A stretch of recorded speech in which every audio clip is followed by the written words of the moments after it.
listening to the Retail Razor Show, where your expert hosts and their guests cut through the clutter in retail and retail tech to shape the future of retail. Hello and welcome to a special Season 2, Episode 10, Part 4 of the Retail Razor Show. This is the fourth in our multi-part series recorded live and in person at the NRF 2023 show in January. I'm your host, Ricardo Belmar. And I'm your co-host, Casey Golden. Welcome to the Retail Razor Show, retail's favorite podcast for product junkies, commerce technologists, and everyone else in retail and retail tech alike. And once again, for this special bonus, welcome NRF fans to our hot take hashtag NRF Live miniseries. So Casey, we are here again with our podcast crossover event with Jeff Ricardo and the This Week in Innovation podcast.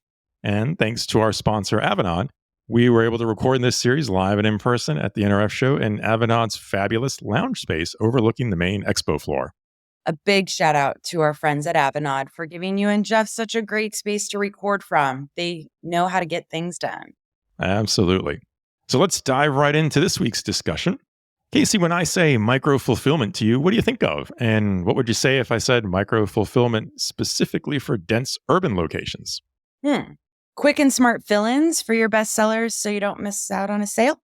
Well, I think you're going to be fascinated by this discussion with our special guest, Gonen Gershuni, the VP of Sales at 1M Robotics. I have to say, when Jeff and I sat down with him in the lounge to talk about how they're transforming micro-fulfillment, especially for dense urban areas where, let's face it, you don't expect to find a lot of available space for really large micro-fulfillment centers. And yeah, I know it sounds kind of odd to say large micro-fulfillment centers, but that's the way it goes. But 1M Robotics, they're talking about a fully automated micro-fulfillment center that's basically the size of a shipping container. And did I mention they can easily convert it into a fully automated store that's customer-facing?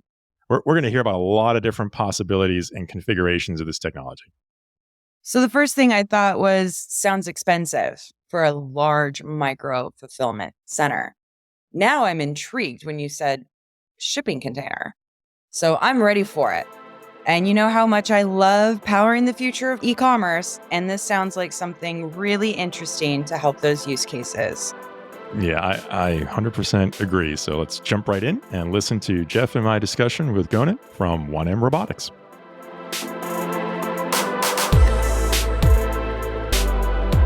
Hey everyone, we are back at NRF 2023 with another special bonus episode in our series here. I'm Ricardo Belmar, and I'm here with my special guest host, Jeff Ricardo, host of This Week in Innovation. Ricardo, how are you doing today? I am doing great. A little tired at this point after I lost track of how many days this is again. We start each of these sessions trying to remember, where are we? Yeah. What are we doing? How far into the event are we? And I guess that says it's kind of back to normal, because in a normal NRF, I'd be lost by the time we get to the end. I can see the finish line. Yeah, there you go. I can see it. I can feel it. We're running through the tape, and what a tape it is to run through. What an amazing week. Couldn't be prouder of NRF, the industry, the tech community. They showed up strong energy. Literally at the end of the show, and they're still laughing. Some of your colleagues at Microsoft are toasting. I noticed you've given up the champagne toast, just so you know. I'm not sure I would have done that. I know. But, I know. So just a fantastic deal. Excellent all around. Could not be happier, could not be prouder of the industry. Yep, I agree. And to that end, we are fortunate enough to have another special guest. So we're joined here by Gonen Gershuni of 1M Robotics. And Gonen, I think we're just going to jump right in. First of all, I'm super excited that we've got some time with you here to record. But why don't you go ahead and introduce yourself, tell us a little bit about your background, how 1M Robotics came to be, and what your solution is, how you're helping retailers, and give us the scoop on that. Sure. So, Ricardo, Jeff, thanks so much for this opportunity. Couldn't be more excited to be here with you today. What an amazing stage this is. I mean, NRF back, larger, bigger than ever. And this is an amazing facility.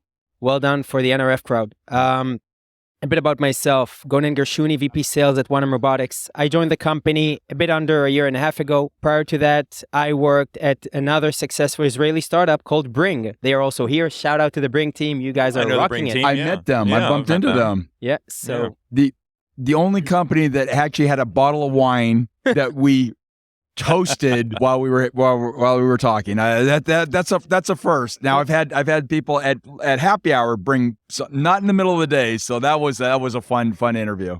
It's always happy hour at Israeli startups, and Israelis like to party, so it's a great company.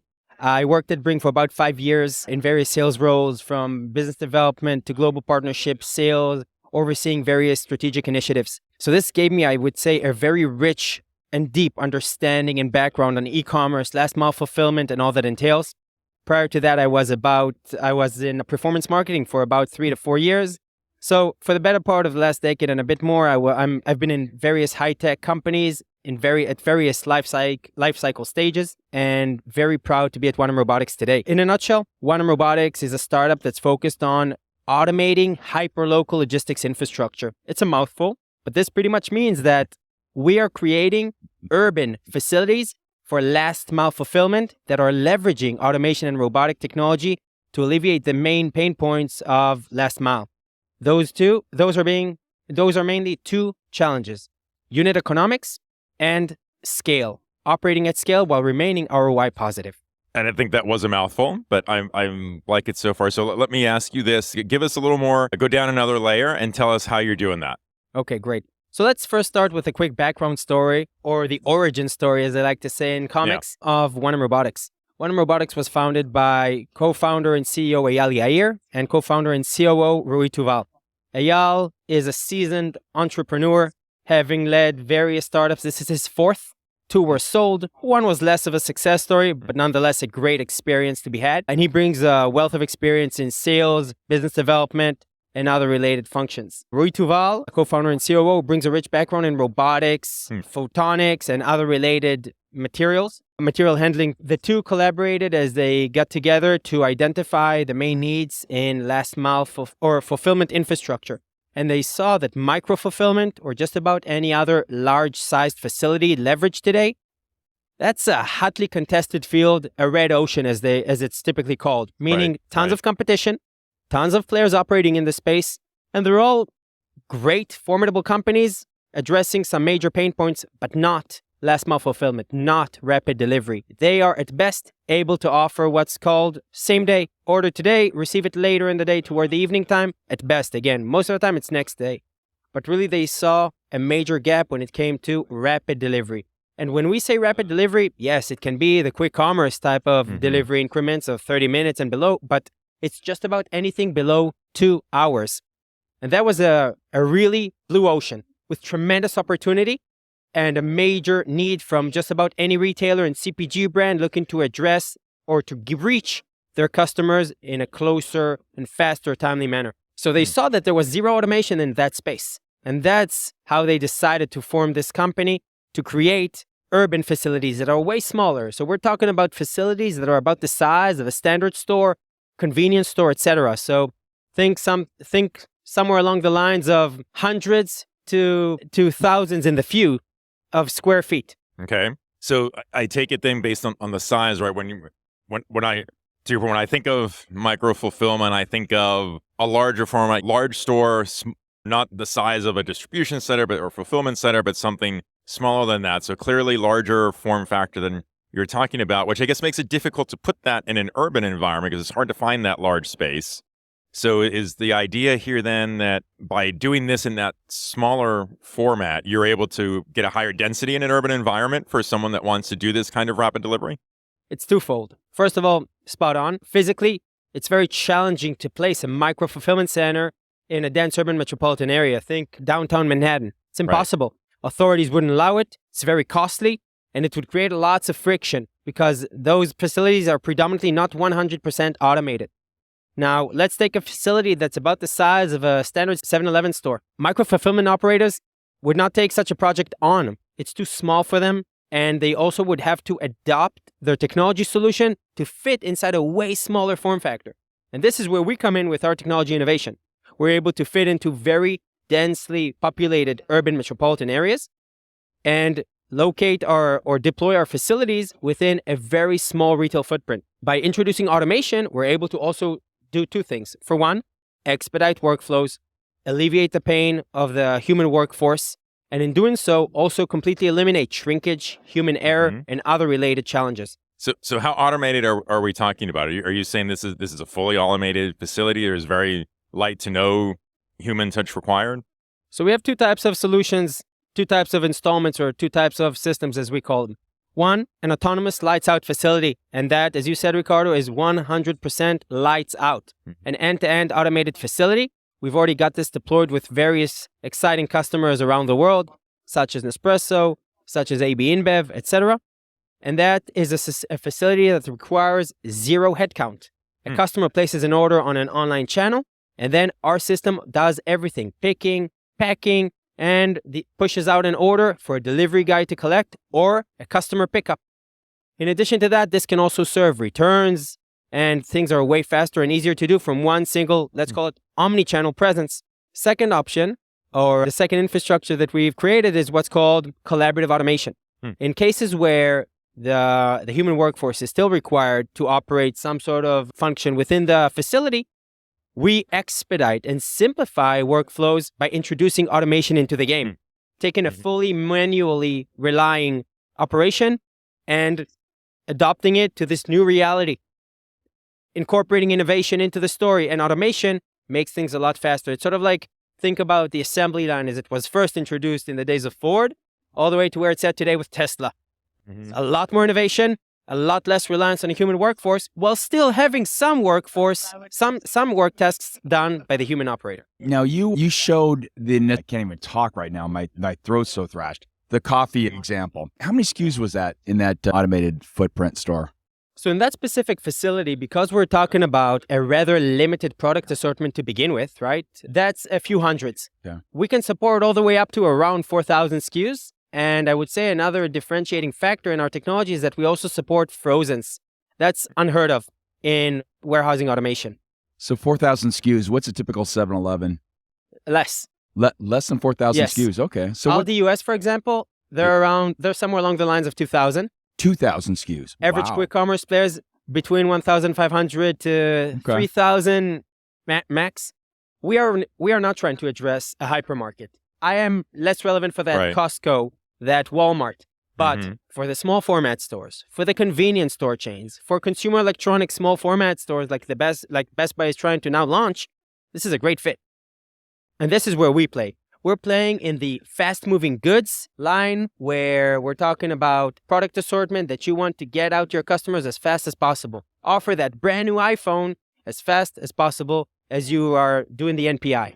There's also almost a loss prevention component to that too, I would assume. I mean, I'm in California and we have loss prevention is a major issue. Correct. You sort of solve that by no one's inside the store. Exactly. Wow, interesting. Yes, we provide the software suite as well. So we've developed our own WMS. It's not a must. It's not a mandatory element for our customers. But we do have live visibility and true inventory tracking at any single point. And this also allows us to provide demand forecasting, restocking and replenishment reporting, and other smart alerts to support our businesses with their mission-critical operations.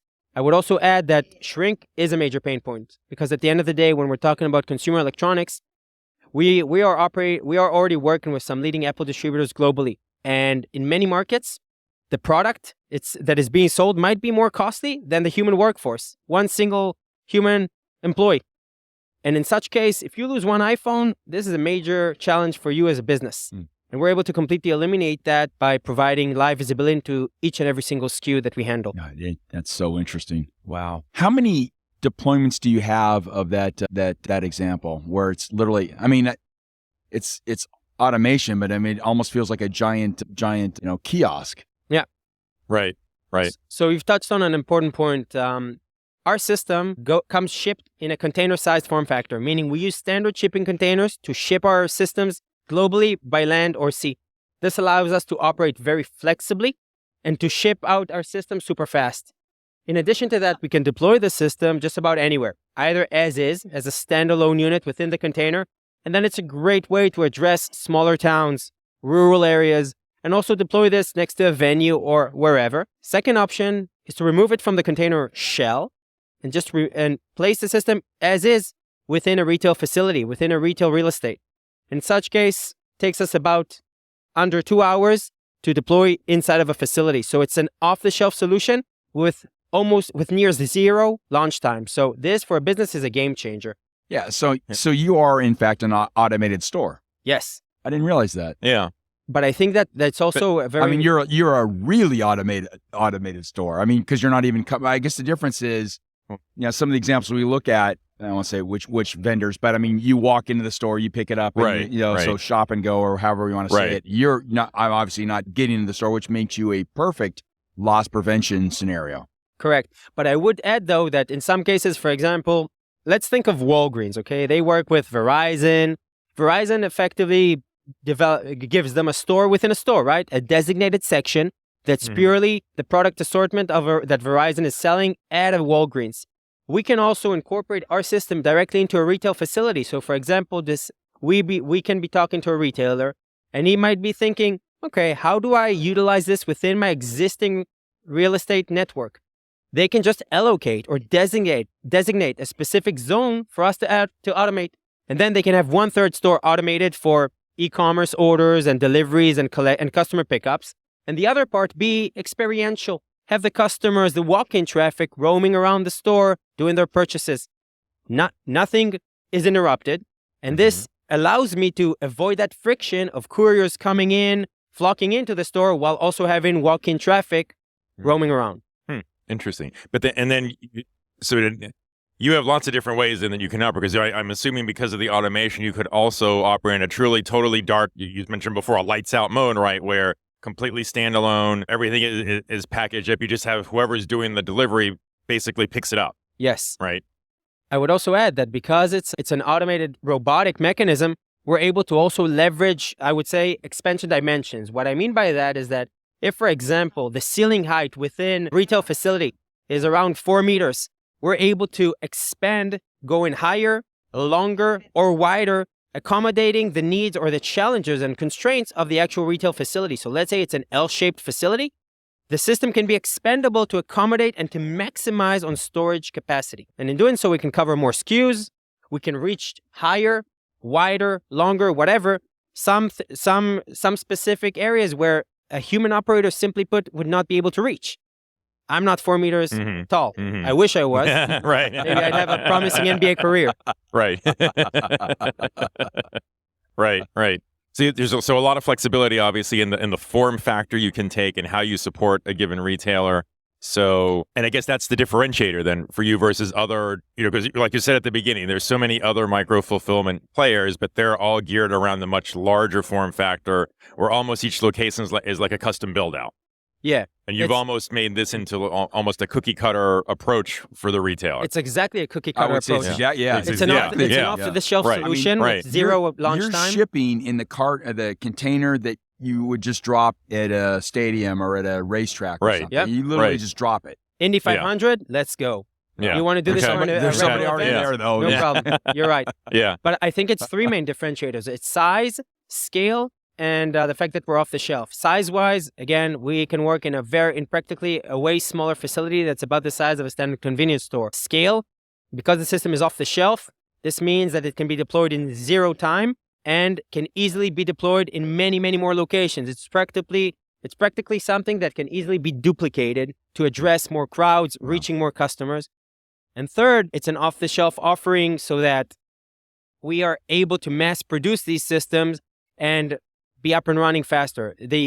Just to give you some general understanding on the micro-fulfillment space, a traditional facility requires around a year to just launch one single site. It costs in the millions. Yeah. And it requires a lot of on-site construction. Right. Here we're talking about a plug-and-play offering that costs a fraction of the price at an OpEx commercial model, meaning the customer is only paying us a monthly usage fee, no installation fee, no hidden costs, nada.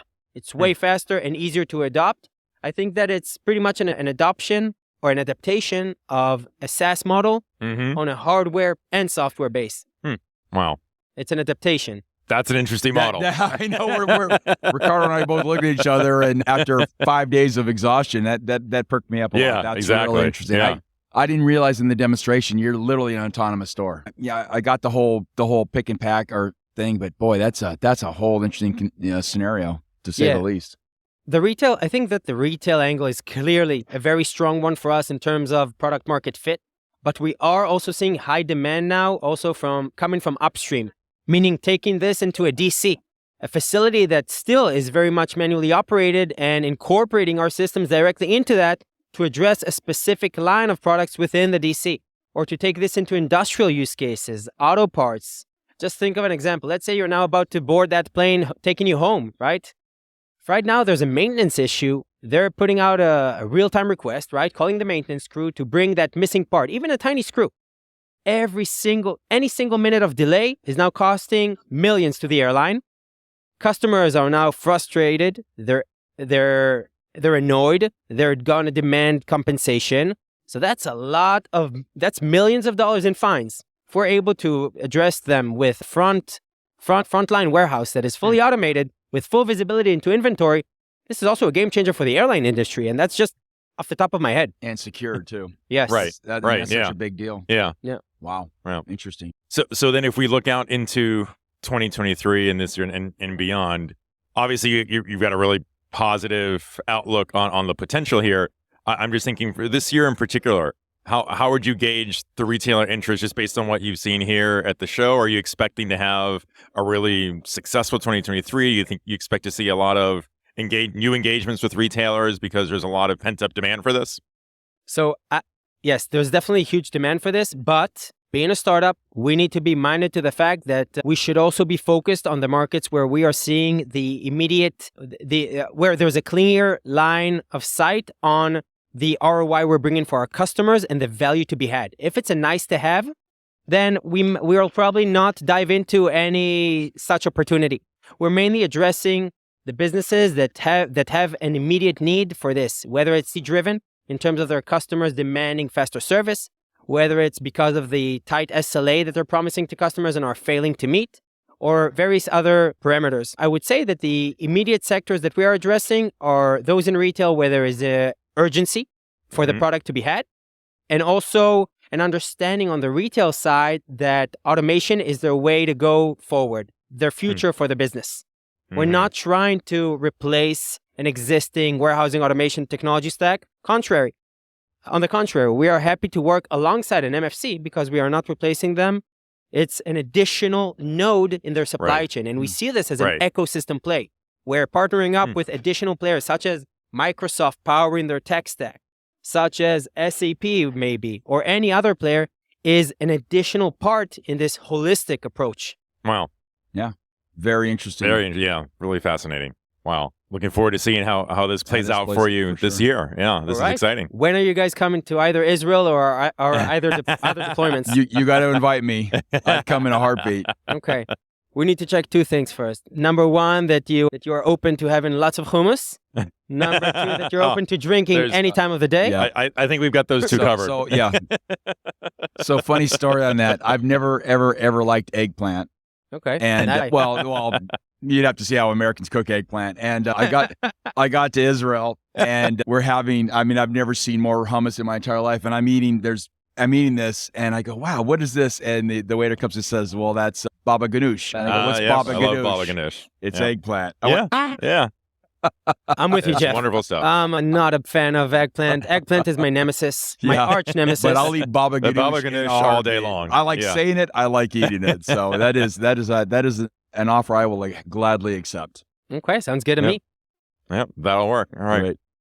Well, Gonen, thank you so much for joining us. This has been another really special learning experience, I think, for us for sure. to hear about what you're doing, and this is really fascinating. I'm looking forward to seeing how this grows. Ricardo, Jeff, thank you so much for this opportunity. I've been following your show for a long time now, and I love your work. Keep up your amazing energy and pretty much driving innovation across retail through your thought leadership. It's wilting, but we'll rally when we get home. That's right. That's right. After we recover and rest from this event. Special thanks to Microsoft for startup, Sheesh and Ricardo for what you've done up here. We're up in this beautiful suite overlooking NRF, and there have been a parade of startups that have come through, and you've just done a fantastic job. So well done, Microsoft and Sheesh. Looking forward to seeing more what you do going forward. Yep. And then I'll also add another special thank you to Avanade for having made this series that we did possible by graciously letting us use some of your space and helping us be being quite flexible on the timing and our ability to react quickly to use this. So thanks to both groups for helping us out on this series. Absolutely. Just to chime in, thank you also. I'd also like to thank Microsoft, our close partners, for their amazing work. Shish and the rest of the team, you guys are phenomenal. Keep driving the industry forward with your forward thinking, thought leadership, and amazing work. And thank you, Ricardo and Jeff. Excellent. Excellent. Thank you. Safe travels.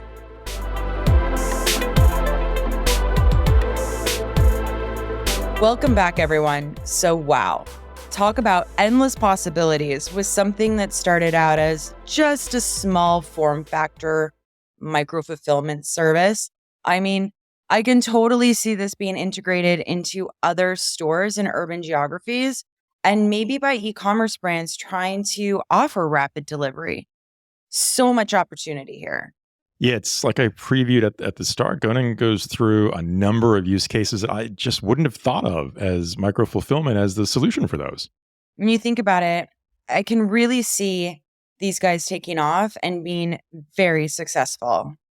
Yeah, 100%. I certainly came away learning so much about new use cases for micro-fulfillment with the way 1M Robotics can deliver it. Honestly, we may have to have Gonen or one of their founders come on the show next season just to give us an update on how they're doing.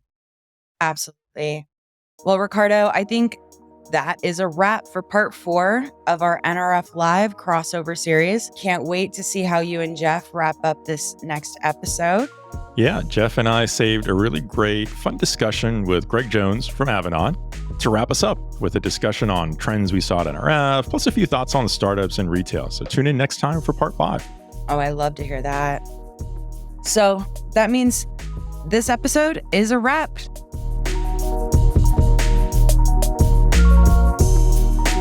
If you enjoyed our show, please consider giving us a 5-star rating and review on Apple Podcasts. Remember to smash that subscribe button in your favorite podcast player so you don't miss a minute. Want to know more about what we talked about today? Take a look at the show notes for handy links and more deets. I'm your co-host, Casey Golden. If you'd like to connect with us, follow us on Twitter at KCC Golden and Ricardo_Belmar, or find us on LinkedIn. Be sure to follow the show on Twitter at Retail Razor, on LinkedIn, and on our YouTube channel for the latest updates and content. I'm your host, Ricardo Belmar. Thanks for joining us. And remember, there's never been a better time to be in retail if you cut through the clutter. Until next time, this is the Retail Razor Show.